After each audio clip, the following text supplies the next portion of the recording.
Donc on va continuer le cours. Donc nous sommes arrivés à l'élément de base de l'algorithmique. Donc maintenant on va commencer à parler de ce qu'il faut écrire au niveau d'un algorithme. Donc on va voir les différents types de données, et ensuite comment déclarer des données, et ensuite comment écrire donc l'algorithme tout entier. Donc les constantes. Donc on va commencer par définir ce que sont les constantes. Donc les constantes, c'est comme en mathématiques, vous avez des constantes. Donc ce sont des quantités qui ne changent pas. Voilà. Ce sont des objets qui ne peuvent pas changer dans l'algorithme. Voilà. Donc c'est pourquoi on les appelle constantes. Une constante est une quantité fixe ou la invariante durant l'exécution d'un algorithme. Exemple, pi. Donc pi, donc en algorithmique ou en programmation, vous n'avez pas les lettres grecques. Vous ne pouvez pas utiliser les lettres grecques. Donc on met pi égale 3,14. Donc ça c'est une constante. Si je veux l'utiliser dans un programme, dans un algorithme, je dois la déclarer comme étant une constante. N égale à 100. Ça veut dire que n va rester égal à 100 durant tout l'algorithme. L'exécution de l'algorithme. Notion de variable.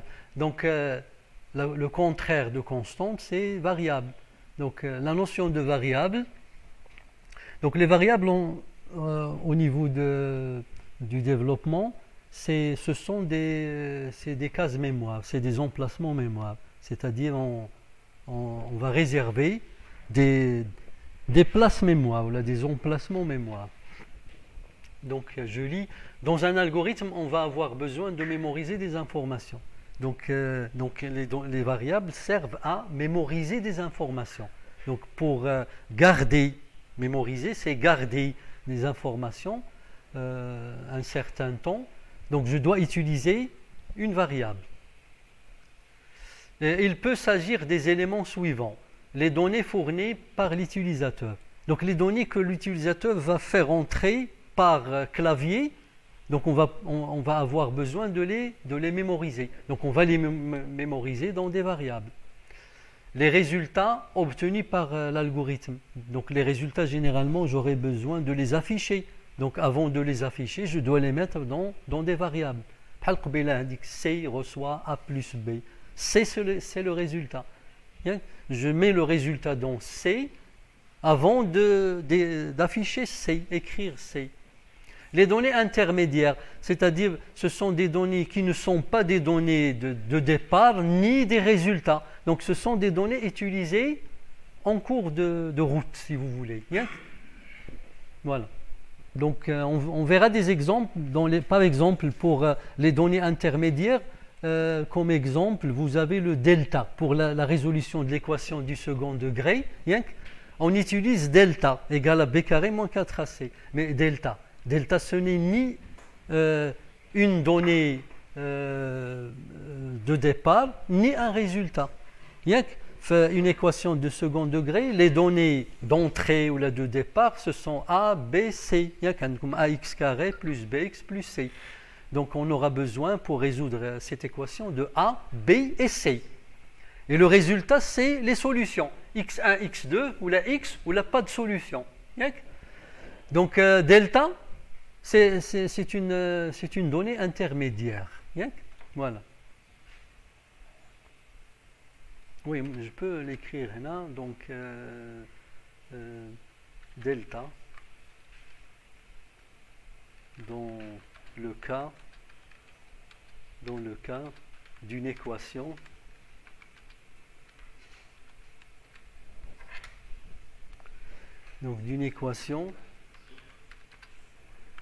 du second degré.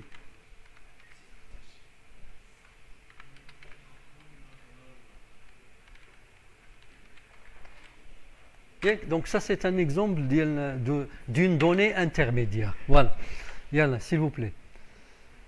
Donc ces données, nous sommes en train de parler de la notion de variable. Donc nous avons dit que on va avoir besoin d'utiliser des variables pour mémoriser des données. Et ces données peuvent être soit des données d'entrée, ce sont les données de départ, ou des résultats, ce sont les données résultats, donc à la fin de l'algorithme, soit des données intermédiaires.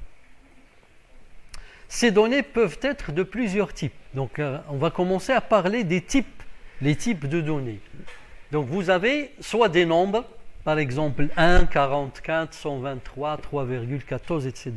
C'est-à-dire ce sont des données numériques. Donc des nombres, ce sont des données numériques. Et je vais l'écrire ici. Donc données numériques.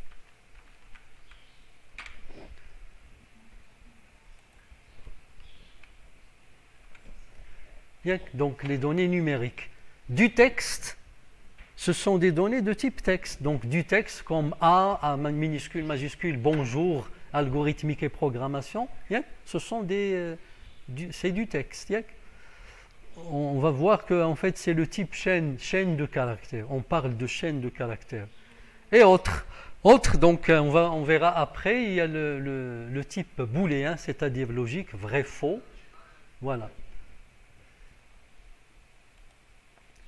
Dès que l'on a besoin de stocker une information au cours d'un programme, on utilise une variable. Donc ça, c'est la règle. Lorsque j'aurai besoin de garder une information, stocker une information, j'utilise une variable. Une variable, qu'est-ce que c'est? Normalement, on garde, au niveau d'un ordinateur, on garde les informations dans la RAM, dans la mémoire centrale, la RAM. Donc une variable, qu'est-ce que c'est? C'est un emplacement, on dit que c'est une case mémoire dans la RAM. Je vais schématiser ça de cette façon. Je vais prendre, oui, donc insérer un tableau.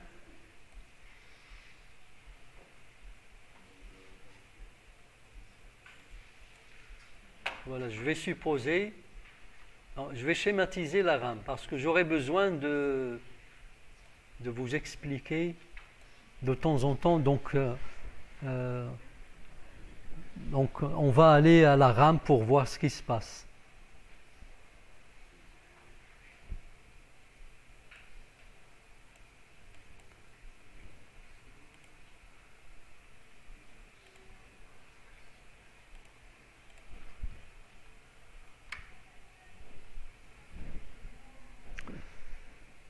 Oui, donc je vais dire que ça c'est la RAM, voilà.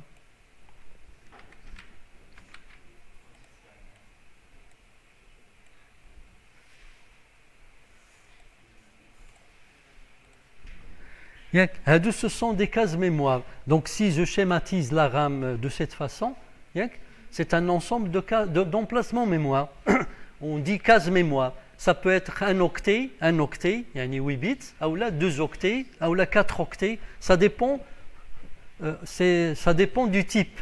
En fonction du type de la donnée, je vais avoir une certaine taille de l'emplacement mémoire. Par exemple, je vais dire que ça c'est donc les variables. Attendez. Si je fais un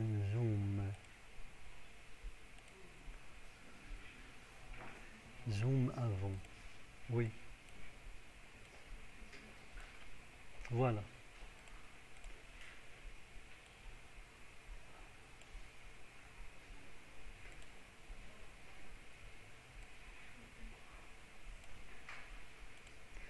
Donc je schématise la RAM de cette façon. Je vais dire que par exemple, ça c'est une variable A.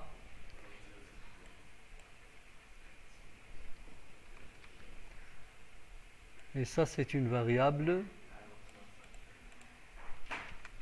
B. Bien, donc une variable. Donc nous avons dit que généralement on aura besoin de stocker des informations dans des variables. Qu'est-ce que c'est que les variables? C'est des emplacements de mémoire dans la RAM. Bien. Pour aligner, attendez. Centrer.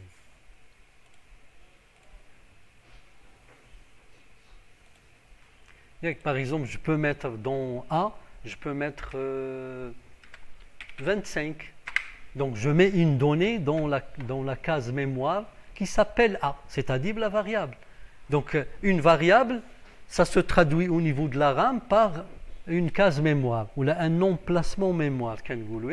Maintenant, B ممكن ندير فيها غندير bonjour. Donc ça c'est une variable, c'est une case mémoire qui contient un texte. Il contient un texte. C'est clair. Je peux avoir une autre variable. Je vais l'appeler maintenant C. Et c'est un emplacement mémoire. Là, c'est une case mémoire qui va contenir, oui, je vais dire vrai ou la faux. Donc, C, c'est une variable de type logique, booléen. On voit les types. Ça fait. Donc, ce qu'on dit ici, dès que l'on a besoin de stocker une information au cours d'un programme, on utilise une variable. Donc généralement, on stocke les données dans la RAM, dans la mémoire de l'ordinateur. Et donc, une variable, c'est un emplacement mémoire. Donc lorsque je mets une valeur dans une variable, en fait, je mets la valeur dans la RAM, dans une case dans la RAM. Une variable est un nom qui sert à repérer un emplacement donné de la mémoire. C'est-à-dire que la variable, ce n'est qu'une adresse d'un emplacement mémoire. Oui, maintenant, je vais vous montrer. Donc, la variable A, elle indique cet emplacement mémoire. Donc, c'est une adresse. C'est comme une adresse. Donc, A, c'est l'adresse. C'est le nom de l'emplacement. C'est l'adresse de l'emplacement. Au 25, c'est le contenu. C'est la donnée qui se trouve dans la variable. C'est clair, à chaque fois que je déclare des variables, en fait, qu'est-ce que je fais? Je réserve un emplacement dans la mémoire.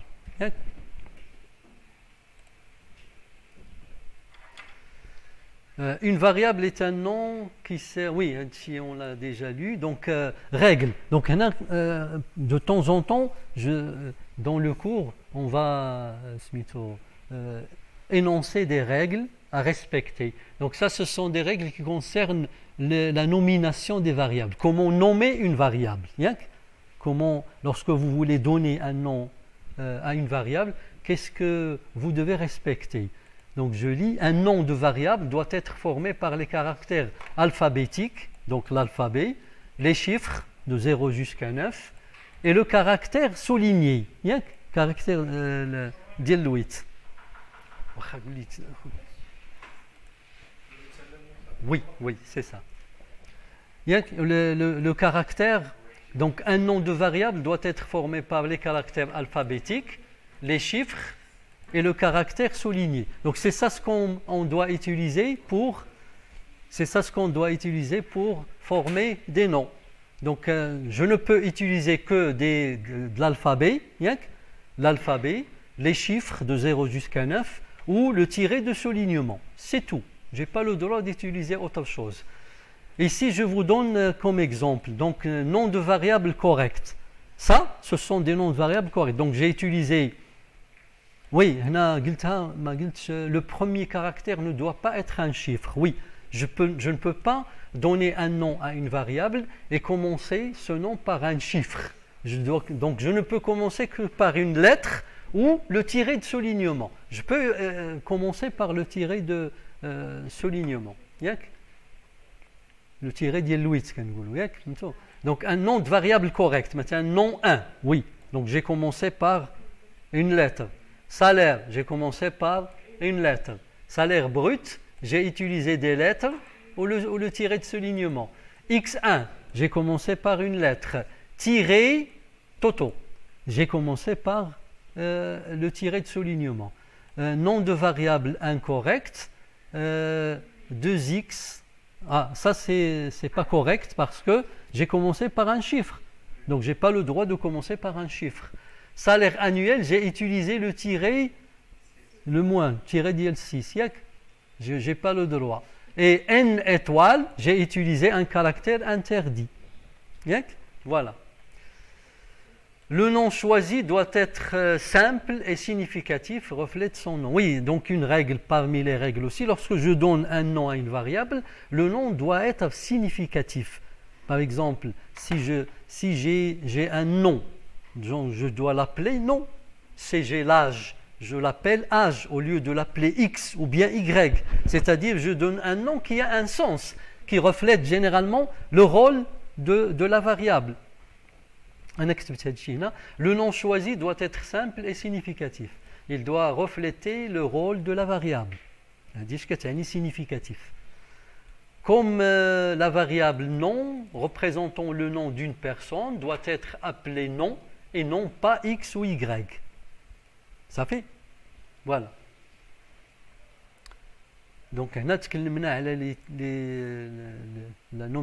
règles de nomination d'une variable. Voilà. La déclaration. On va passer à la déclaration. Déclaration des variables. Toute variable doit être déclarée avant son utilisation. Lorsque je vais utiliser une variable, je dois la déclarer. Ou la déclaration, qu'est-ce que c'est? C'est une réservation d'un emplacement au niveau de la mémoire, de la RAM.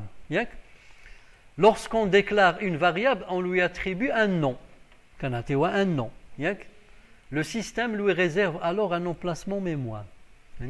Pour comprendre ce qui se passe, vous faites la déclaration, vous donnez un nom qui va donner un emplacement mémoire à cette variable. C'est le système, ça veut dire le système d'exploitation. C'est le Windows. C'est lui qui va choisir où se trouve l'emplacement. Il va vous réserver un emplacement, mais où se trouve cet emplacement dans la RAM, c'est le système qui décide. La taille de cet emplacement mémoire dépend du type de variable. Je l'ai déjà dit tout à l'heure. Donc si c'est une variable de type numérique, si c'est un entier, vous aurez par exemple deux octets. Vous pouvez avoir 4 octets si c'est un réel par exemple. Donc ça dépend du type de la donnée. En fonction du type de la donnée, l'emplacement mémoire va avoir une certaine taille. C'est pour cette raison que l'on doit préciser lors de la déclaration le type de la variable. On doit indiquer le type. Le type, donc qu'est-ce qu'il va donner comme information? La taille de l'emplacement. Donc la syntaxe d'une déclaration d'une variable, donc ce qu'on va utiliser dans un algorithme, on utilise le mot var, on met le nom de la variable, deux points, sans type. Donc c'est ça la façon dont on déclare les variables. Donc un autre exemple, var, je peux mettre toute une série de variables séparées par virgule, donc var 1, virgule, var 2, virgule, etc. Deux points, type. Donc ça veut dire, par exemple ici, je déclare la variable qui s'appelle nom et son type, c'est celui-là. Donc c'est le type. Donc ça c'est général, mais au niveau d'un algorithme, on va mettre un type entier, réel, chaîne, etc. Je peux déclarer plusieurs variables en même temps, var 1, var 2, etc. Et j'indique le type. Ça veut dire que var 1, var 2, var 3, etc. Ce sont des variables de type, le type indiqué ici. Voilà, donc maintenant on va voir qu'est-ce que c'est que ces types. Qu'est-ce que ça peut être? Donc type de variable, type numérique. Donc quel est le type numérique? Ce sont des variables destinées à recevoir des nombres. Donc ce sont des variables qu'on va utiliser pour stocker des nombres. Généralement, les langages de programmation offrent les types suivants. Donc vous avez le type entier. Le type entier, c'est des nombres entiers relatifs. Ils peuvent être positifs, négatifs ou nuls. Mais ce n'est pas des réels. Donc le type entier désigne l'ensemble des nombres entiers négatifs, positifs, négatifs ou positifs. Nul. Dont les valeurs varient. Donc il y en a qui ont l'intervalle.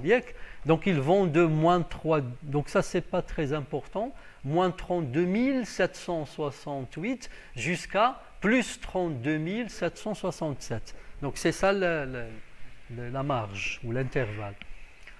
On écrit alors var I, J, K entiers. Ça veut dire on déclare les variables I, J et K comme étant des entiers. Les réels. Donc le type réel comprend les variables numériques réelles, de type réel. La virgule. La plage des valeurs réelles, donc pour les négatifs c'est ça, pour les positifs c'est ça. Donc ça peut aller ça va de moins 3,40 multiplié par 10 puissance 38 jusqu'à moins 1,40 multiplié par 10 puissance 45. Donc ça c'est pour avoir une idée sur l'importance de ces nombres, ou la grandeur de ces nombres. On écrit alors var x, y réel. var ijk, donc 3 variables de type entier. On a 2 variables de type réel. Voilà. Remarque, le type de variable choisi pour un nombre va déterminer les valeurs maximales et minimales des nombres pouvant être stockés. Donc,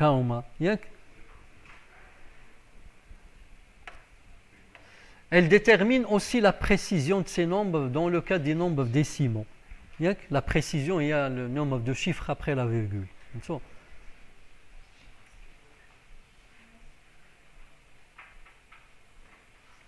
Type chaîne, donc je fais un type numérique. Type numérique qui est un entier, ce sont des nombres entiers, positifs, négatifs ou nuls. Les réels, ce sont les nombres avec virgule. Les chaînes, c'est du texte. Le type chaîne de caractères, représente le texte. Ou la blati représente du texte. Donc je vous ai déjà expliqué qu'une chaîne, lorsqu'on dit texte, ça ne veut pas dire qu'il n'y a que des lettres de l'alphabet. Là, donc un texte, ou le type chaîne, c'est des chaînes de caractères. Qu'est-ce qu'un caractère? Un caractère est soit une lettre, un chiffre, un symbole, il y a ni point d'exclamation, point d'interrogation, virgule, point, virgule, etc.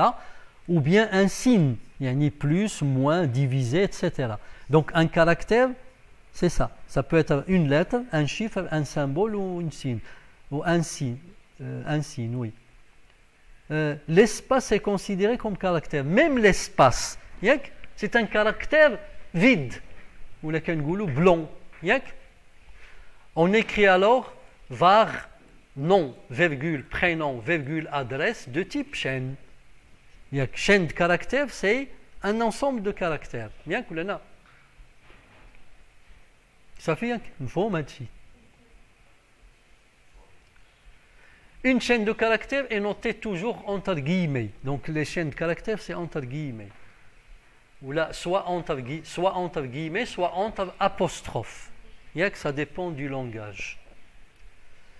Le type booléen, c'est le type logique. Donc le type booléen, le type booléen a deux valeurs. L'algorithmique, on va dire vrai-faux. Dans les langages de programmation, tels que Python ou autre, c'est true ou la false. Et parfois, on utilise 0 ou 1. Par exemple, dans le SQL Server, vous n'avez pas le true-false, vous avez 0, 1. Ou le type bit. Quel est le type bit de l'SQL?